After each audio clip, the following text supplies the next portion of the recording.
இலங்கை கடற்படை தாக்குதலை கண்டித்து காரைக்கால் மீனவர்கள் ரயில் மறியலில் ஈடுபடுவதற்காக பேரணியாக செல்கின்றனர். இது பற்றிய கூடுதல் விவரங்களை வழங்குவதற்காக செய்தியாளர் சகாதேவன் இணைகிறார். சகாதேவன், என்னென்ன கோரிக்கைகளை முன்வைச்சு இந்த ஆர்ப்பாட்டத்தில் அவங்க ஈடுபட இருக்கிறாங்க, விவரங்கள்?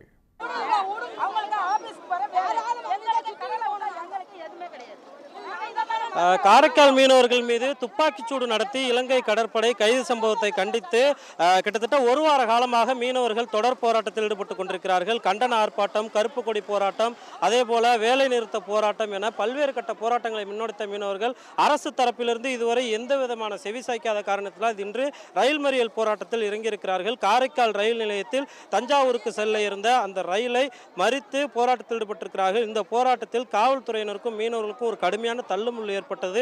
மீனவர்களையும் மீனவ பெண்களையும் குண்டுக்கட்டாக தூக்கி சென்று காவல்துறையினர் கைது செய்திருக்கிறார்கள். இங்க இருக்கக்கூடிய மீனவர்களை பேசலாம். எத்தனை நாளா போராடிக்கிட்டு இருக்கீங்க? உங்க கோரிக்கை என்ன? அதிகாரிகள் என்ன சொல்றாங்க? அதிகாரிகள் எந்த மத்திய அரசோ மாநில அரசோ எங்களுக்கு எந்த ஒரு நடவடிக்கையும் இல்லை. இதுவரைக்கும் இருமா எந்த வித நடவடிக்கையும் இல்லை. போன மாதம் 27ஆம் தேதி துப்பாக்கியால் சுட்டு 3 பிள்ளைங்க அவங்களுக்கு எந்தவித ஒரு பாதுகாப்பும் இல்லாமல், ஒரு சாப்பாடு இல்லாமல் பாதுகாப்பு வச்சிருக்கிறாங்க. அது இருக்கட்டும், நாங்கள் மத்திய அரசாங்கத்தையும் மாநில அரசாங்கத்தையும் கேட்குறோன்னா, ஷூட்டிங் ஆர்டர் யார் கொடுத்தது? ஷூட்டிங் ஆர்டர் யார் கொடுத்தா? நாயை கூட சுடுறதுக்கு அனுமதி இல்லை. நாயை கூட சுடவானான்னு சொல்லியிருக்கு கனிமொழி. நாயை சுட கூட அனுமதி இல்லை. எங்கள் பிள்ளைங்களை சுடுறதுக்கு என்ன அனுமதி இருக்கு?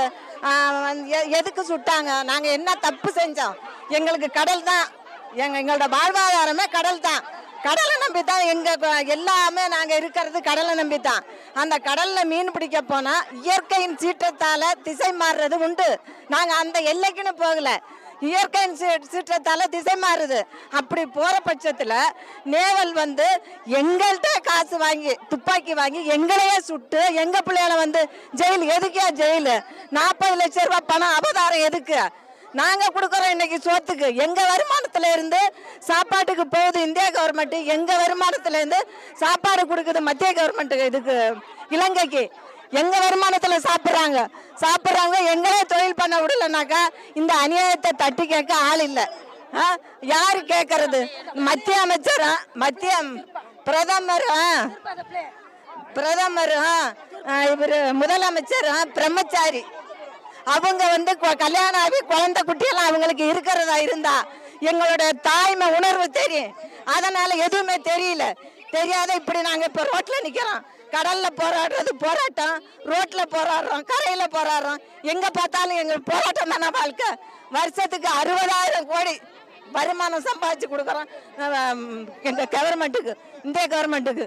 அந்த அது மட்டும் இல்லை, இன்னைக்கு ஒரு 5 ரூபா சுமத்துக்கு சம்பாதிக்கிறவங்க கூட எங்க இதில் தான் சாப்பிட்றான். எத்தனை பேர் எங்களை நம்பி பிழைக்கிறது ஆள் இருக்கு தெரியுமா? எங்களை சுட்டு போட்டாங்க.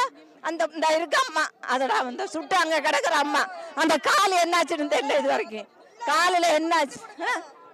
இப்ப இத்தனை நாளாவது காவல்துறையும் உங்களை ஒடுக்குமுறை செஞ்சு கைது பண்றாங்க. புதுச்சேரி அரசு என்ன செய்யுது? மத்திய அரசு கிட்ட எந்த மாதிரி என்ன நடவடிக்கை எடுத்திருக்குன்னு சொல்லியிருக்காங்களா? உங்க பையனை துப்பாக்கி சூடு நடத்தி அங்க காயமடைஞ்சிருக்காரு. இப்ப என்ன நிலைமையில இருக்கிறீங்கம்மா? பேச முடியலப்பா, பேச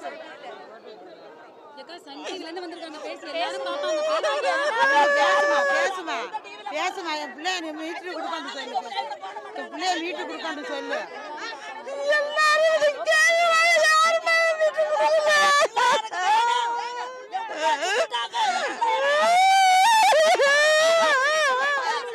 அதாவது துப்பாக்கியால சுட்டு காயமடைஞ்சு இலங்கை சிறை அங்க இருக்கக்கூடிய அந்த மீனவருடைய தாயிட்ட நம்ம இந்த கேள்வி கேட்கிறப்ப அவங்களால கண்ணீரால மட்டும்தான் நமக்கு பதில் சொல்றாங்க.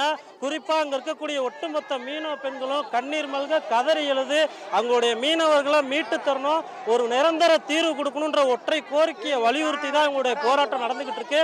இருந்த போதிலும் தற்போது இந்த ரயிலை விடுவிக்கப்பட்டு போக்குவரத்தை சீர் செய்யும் பணியில் காவல்துறையினர் ஈடுபட்டு கொண்டிருக்கிறார்கள். தொடர்ச்சியாக மீனவர்களை இங்கிருந்து அப்புறப்படுத்த பணியிலும் காவல்துறையினர் ஈடுபட்டு கொண்டிருக்கிறார்கள். சகாதேவன், தகவல்களுக்கு நன்றி. உடனுக்குடன் செய்திகளை தெரிந்து கொள்ள சன் நியூஸ் பெல் ஐகானை கிளிக் பண்ணுங்க.